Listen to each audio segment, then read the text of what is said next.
First, we'll take a look at the youth beginning a new wave of disturbing idolization towards criminals. These crimes are just always in front of us, so we start to lose touch with how grotesque and terrible they really are. Then we head into the impact AI has on mental health. I think what is challenging with AI is that it adds yet another layer of a way that misinformation can be spread. After that, we will take a look at IU football's historic national championship win. We got a 2-score lead. Defense hasn't let them in the end zone or on the scoreboard. We get the ball first. Sure, it'd be nice to go down there and score a touchdown. All that and more coming up on Torch TV. Welcome back to East Media Studios.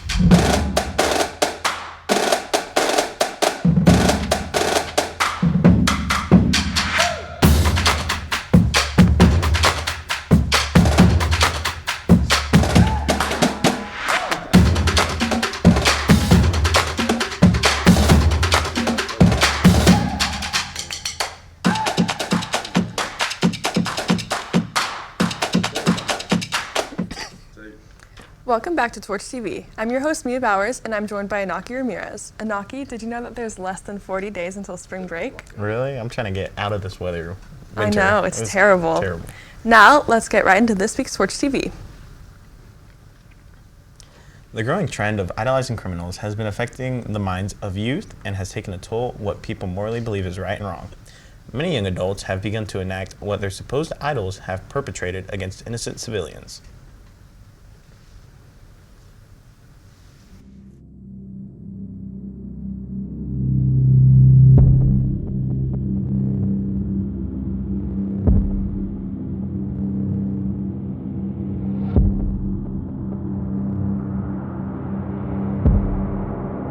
In 2025, there have been over 15,000 cases of gun violence, approximately 14,500 murders, 387 mass shootings, and 222 school shootings. Teens and young adults have begun to idolize the perpetrators of these tragedies. The term hybristophilia is a natural phenomenon characterized by sexual interest in and attraction to those who commit crimes. Many young adults that are experiencing this type of paraphilia have gone to post online, including different slideshows that includes opinions on which mass murderer is the most good-looking, to even making edits of infamous killers like Ted Bundy and Luigi Mangione, gaining an abundant amount of likes. These crimes are just always in front of us, so we start to lose touch with how grotesque and terrible they really are. We also start to lose sight of the humans that are involved. A more local case has occurred in Mooresville, Indiana, just in February of 2025.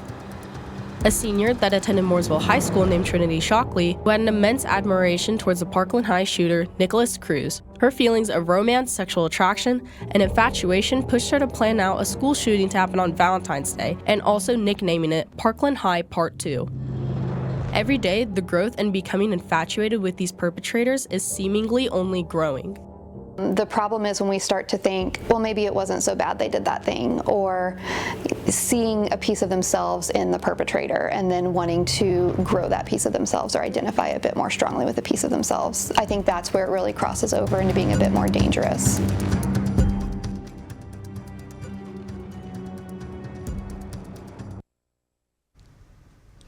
If this trend of idolization keeps rising, it could eventually become the new normal in America for not just youth, but everyone with more mental health complications becoming a common factor. Lauren Degner and Karin Dutro's senior project, the BCSE Blood Battle, has been rescheduled for February 24th, which is another B-Day. All donors will receive a $20 e-gift card and a donut, and those donating during lunch will get a free Jaggers chicken sandwich. Follow the project on Instagram at bcsc.blood.battle for information on how to sign up. The Level Up Leadership Business Club will now officially meet on A days during advisory. On March 27th at the Columbus Learning Center from 8:45 a.m. to 1:45 p.m. is the Youth Empowerment Summit, where students grades 9 through 12 get to attend an all-day student leadership conference with the keynote speaker, community partnered tables, and breakout sessions. The application deadline is February 9th. Scan the QR code to sign up. Now we head over to East Media's Zarek Flippins for this weekend's weather forecast. Thank you, Inaki. Overall, we are expecting a very chilly weekend ahead. Today it will be cloudy throughout the day with a high of 37 and a low of 12. Moving on to Saturday, it will be mostly cloudy with a high of 25 and a low of 14. Lastly, by Sunday, it will be cloudy with a high of 32 and a low of 19. For national weather, every year on February 2nd, one famous groundhog helps us predict what kind of weather we will have next. Groundhog Day is a tradition celebrated in the US and Canada. It started in the 1800s from German traditions. The tradition says if Groundhog sees his shadow, winter will last 6 more weeks. If not, spring arrives early. This year, Groundhog, Phil, did see his shadow, meaning he's predicted 6 more weeks of winter. So according to tradition, winter isn't over yet. It is my job this February 2 to look to the skies and report back to you that there is a shadow here on my ground. 6 more weeks of winter abound. And that's your yearly update on the Groundhog Day. That's all we have for weather. Back to you at the desk. With the rise of artificial intelligence in our everyday lives, it's leaving both experts and students alike with concerns about mental health and misinformation. Because it's called AI, artificial intelligence, we assume that it's smarter than people, and we assume that we don't need to check the answers. I think what is challenging with AI is that it adds yet another layer of a way that misinformation can be spread. It is not built to give you accurate information. It's built to give you what an algorithm says is like the most common answer. Misinformation from AI is a major concern, but it's not the only one. With AI chatbots becoming more prevalent, dependency on AI for social interaction is also increasing. It's important that humans engage with other humans. It helps develop our social skills. It helps us feel connected. If a student is engaging with a chatbot, I would want that individual to also be talking to another trusted adult, right? Just knowing that shouldn't be the only source of information or advice or what have you. The further isolation of teenagers and young adults is a problem. I've seen it clinically. It's just not great for people to just be inside their house talking to AI. AI is an easy outlet for people to use as sort of a therapy, but AI does not have the training and education that a therapist does. It's going to tell you what you want to hear. It's not going to tell you what you need, and can be a dangerous tool in that sense. As with any new technology, very little is known about the long-term effects. Awareness surrounding AI is crucial for both students and experts. People sort of see them as magic. They're not really seeing what's behind it, and they don't realize the weight of what they're doing. AI, using it, not using it, is about you personally. Is it benefiting your mind? Is it giving you the right information? Is it giving you advice you shouldn't listen to? I think trying to educate young people on all of these things to consider, right? That misinformation does exist, that some AI tools may be sponsored by product. You've got to think about all those things and just make sure that we are educating our young people to be smart about the tools that they're using and how they're using so that they can protect themselves. Intelligence is becoming more incorporated into school and our lives. Both students and teachers are facing the difficulties of navigating, understanding, and identifying AI. One of the best ways for students to ensure their safety surrounding AI is to use plagiarism checkers, run originality reports, and just avoid AI altogether. After the break, we'll learn more information about Jaden Jimenez and her boxing goals in the future. Then we'll take a look at IU's big win in the national championship. All that and more on Torch TV. This kind of behavior is never tolerated in Boracua.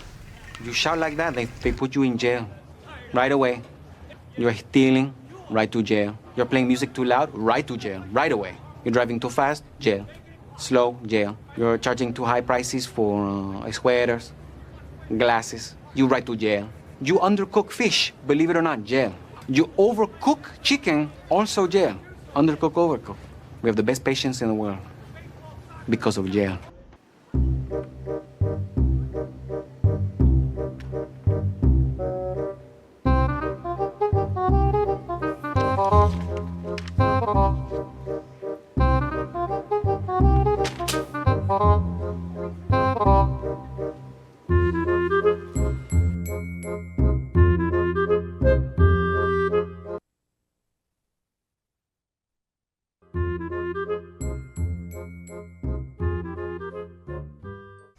On February 11th, during advisory, head on down to the library to make some yummy Cupid Crunch and create your own buttons.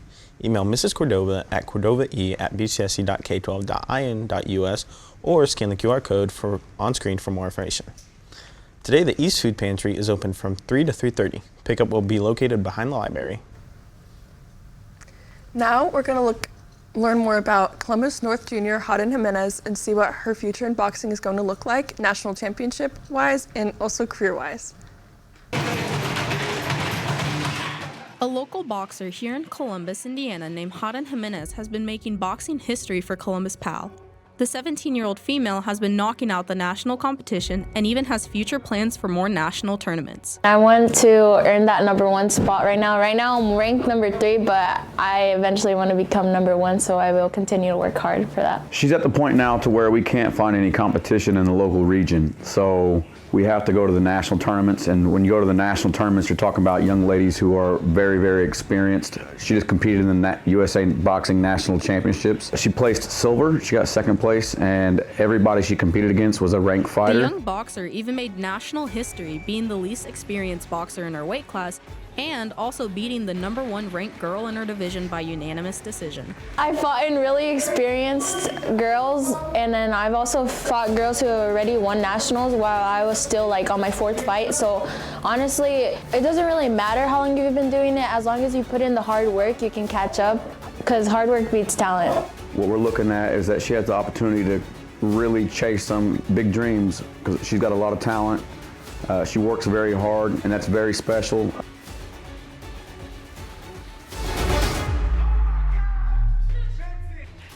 Her intense discipline and rapid improvement have even landed her a chance to try out for the USA Boxing Olympics team, furthering her aspirations in becoming a professional boxer. When I turn 18, which is next year, I want to join the Olympics and go to the Olympic trials, and then whenever I turn 19 or 20, I want to go pro. Realistically, I could say she could easily make some USA teams if she stays focused, and then she has the dream of being a pro fighter, a pro boxer, competing at the highest level, competing for pay-per-views and championships, and I think she has the potential to do it.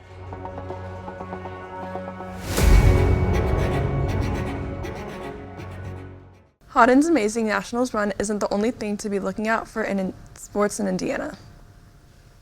Now we'll head over to Zane Sinnott with the latest in sports.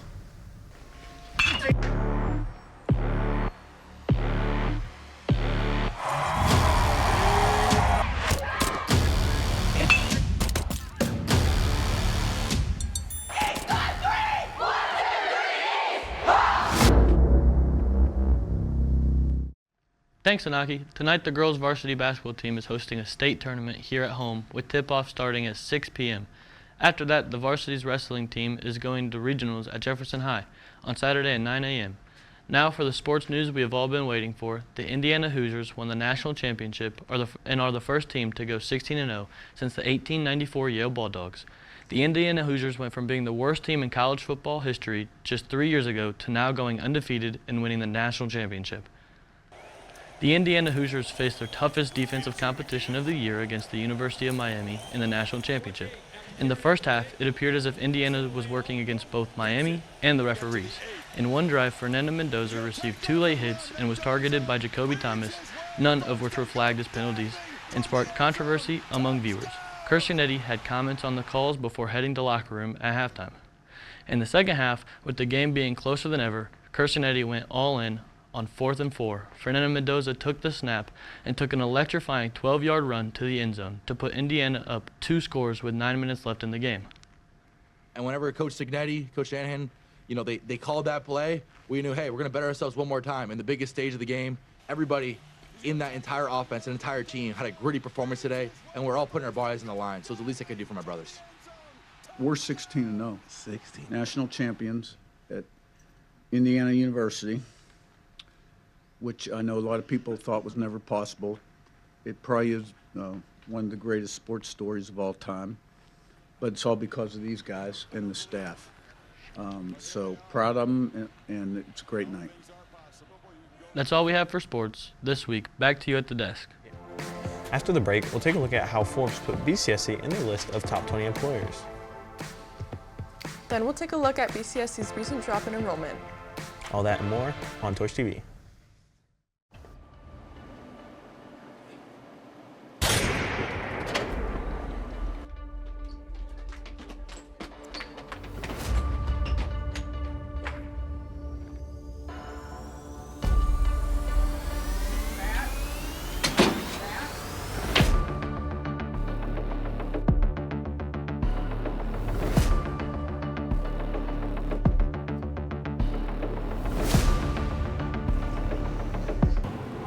What happened to her hair? Nice outfit. This is not an ad, this is a message.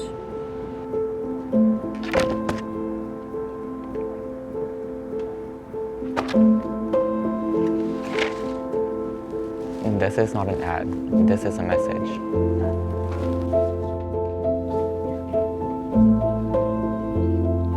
This is not an ad, it's a message. What? You're insufferable. What are you talking about? I don't understand anything you can't do. You need help? Do you need help? Yes.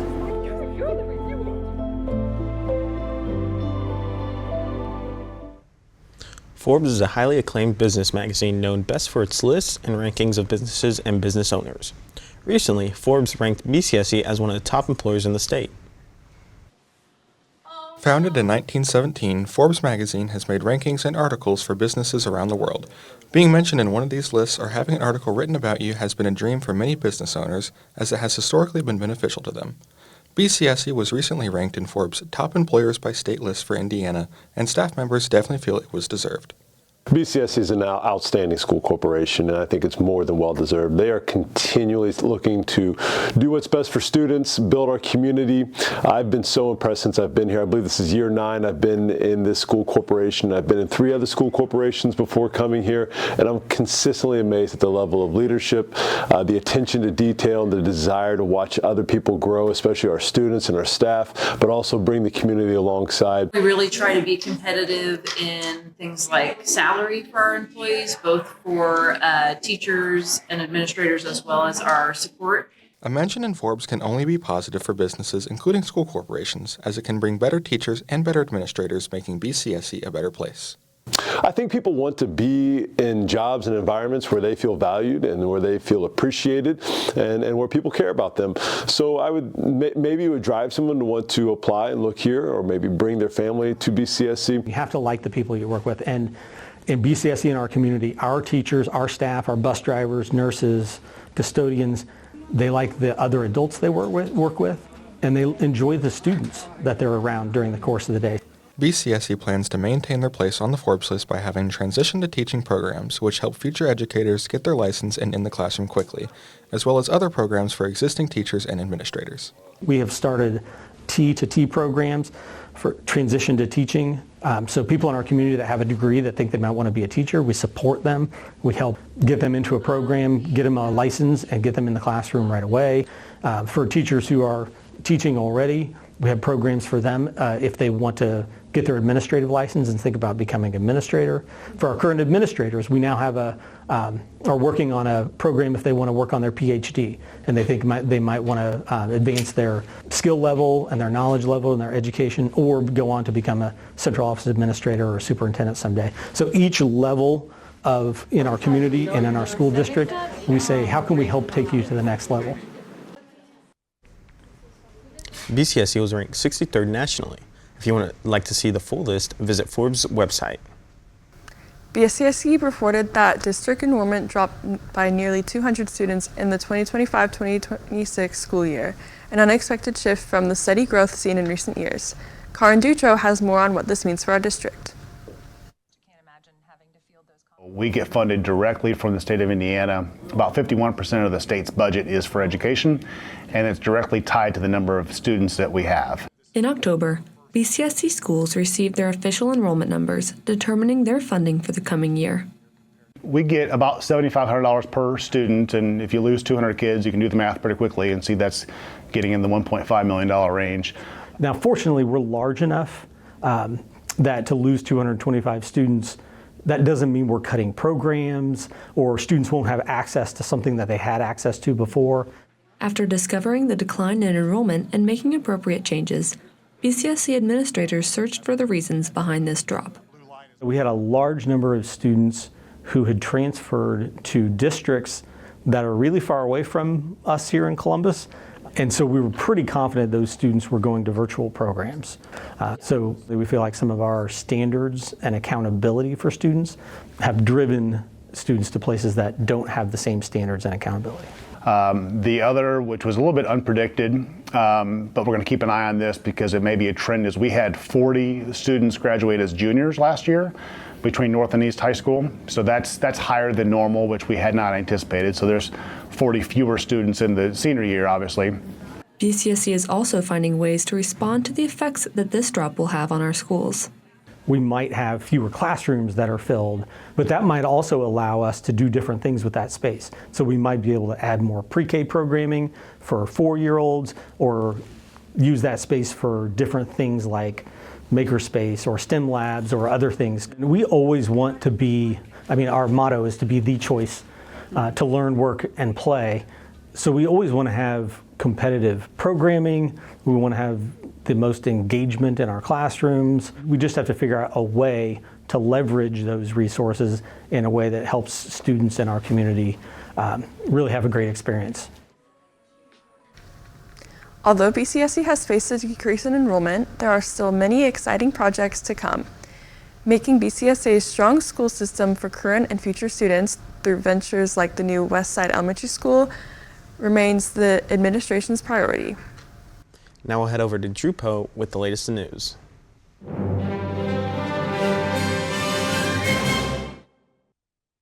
Thanks, Inaki. Denmark's foreign minister says conversation about Greenland's future are moving in a good direction after what he described as very constructive high-level talks in the nation's capital. The meetings between the leaders from the United States, Greenland, and Denmark were aimed at easing tensions sparked by President Donald Trump's repeated threats regarding Greenland. Speaking to reporters and groups ahead of the gathering of the European Union, Foreign Minister's Danish Foreign Minister Lars Løkke said the talks quote-unquote went well, and the dialogue over Greenland is now back on track. Also happening nationally, the U.S. Armed Forces captured Venezuelan President Nicolas Maduro on January 3rd. Maduro's vice president and longtime confidant Delcy Rodriguez was sworn in to fill his position. She was backed as the nation's leader by the Venezuelan military and U.S. executive branch, but concerns quickly arose about her loyalty to Maduro after what role the U.S. government should have in leading Venezuela. Venezuelan opposition leader Maria Corina Machado won the 2024 Venezuelan presidential primary, but was exiled by Maduro in an attempt to maintain power before the general election. The U.S. recognized that Maduro was not the rightful winner of the 2024 election, but the government has not made an attempt to instate Machado as president. And Trump said Rodriguez is, quote, working well with the United States. Still, Machado is speaking out on behalf of her party and against the Maduro-Rodriguez regime. Delcy Rodriguez, yes, she's a communist. She's the main ally and representation of the Russian regime, the Chinese and the Iranians. But that's not the Venezuelan people, and that's not the armed forces as well.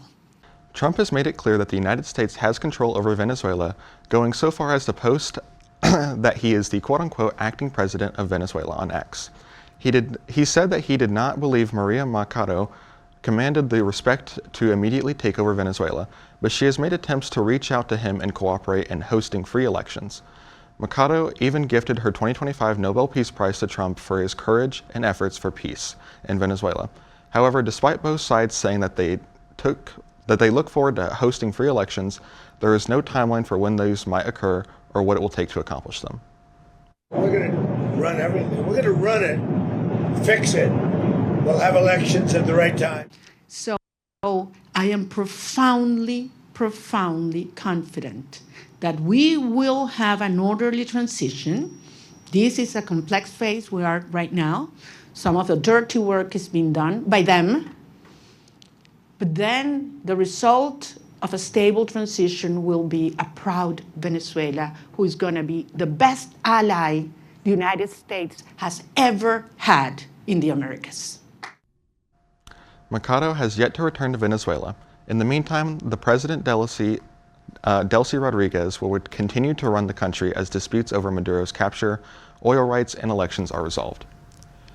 In state news, members of the House Ways and Means Committee had to change their meeting location early Tuesday after water began leaking into the committee room at a state house following the powerful winter storm. Water dripped from 2 ceiling lights onto the floor, forcing staff to place buckets underneath microphones. Were also covered with protective bags to prevent damage. The issue was found about a day after the Indiana House canceled its Monday session due to severe weather, the first time lawmakers prolonged a session in years. Finally, in local news, a man from Columbus has been arrested in connection with a missing 17-year-old Indiana girl who is now being confirmed dead after suspect Tyler Thomas led police to her body. Court records show 39-year-old Tyler Thomas charged with pandering explicit material involving a minor and tampering with evidence. The charges are connected to Haley Busby, who was reported missing earlier this month. That's all we have for news. Back to you at the desk. That's all we have for Torch TV. From me, Inaki, Zarek, Zane, Drew, and the rest of the Torch TV crew, thank you for watching. Remember to take care of yourself, others, and the place, and as always, try to be the best part of someone's day.